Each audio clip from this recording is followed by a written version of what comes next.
The Sgraffito technique, we don't want to just, this is getting used to it, but we still want to have a good product, right? Because you are gonna get a summative grade for what you demonstrate. And we do wanna make sure that this is gonna be a product that you're gonna be really proud of and you're gonna wanna keep, right? No landfill art. Here's an example of using white clay with black slip, okay? So it turns out really quite lovely, and you get this interesting texture where you carve things away. So that's something in ceramics that's really unique, is that interesting visual and physical texture of where the clay has been carved into, okay?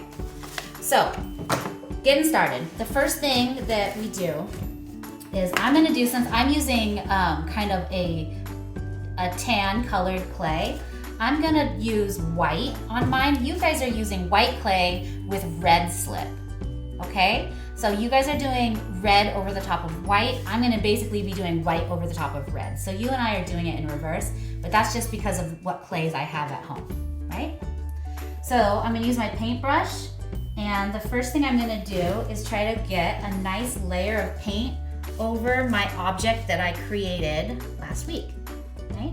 Your assignment on Wednesday was to create a simple, smooth textured clay vessel or object that we could experiment with the Sgraffito technique. Okay, so what I want you guys to do right now is, let's take a second and everybody go ahead and paint your first layer of slip over the top of your sculpture that you. Okay. So remember, mine's inside out from yours. I have reddish clay on the inside and white on the outside. You guys should have your white clay, which is gonna look gray, but when it's fired will come out white, and you should have red slip painted on the outside, okay? So the first thing that we need to do for Sgraffito is we wanna be really intentional with our designing, right? So even though like we did do the Zentangle activity, and so we have all these patterns in our head, we still want to make sure that we're being thoughtful about the way that we're going to be applying them. So I'm going to use my needle tool, and I already in my head kind of know what I want to do, which is I want to create like these layers of pattern, kind of like the layers of earth a little bit, and this is going to be a container. So I haven't cut the lid open yet because I wanted to do that kind of after I did my Sgraffito. And so I'm first just gonna lay out like, where am I gonna put my patterns? What might that look like? Whoa, this one got a little hairy there, see that? I'll get a little closer so you guys can see. So what I'm doing is just a little bit of planning about where things are gonna go, because this is going to be a summative grade, and I do want to make sure that I'm going to qualify myself for the full credit of that, right? And so then I'm going to start thinking like, okay, so this one's going to have a lid. I'm going to imagine it's going to be like right about here.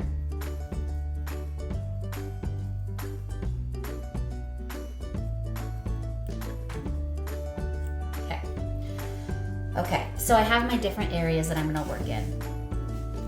So what's next is I'm gonna pick which one of these bands I'm gonna put in what pattern.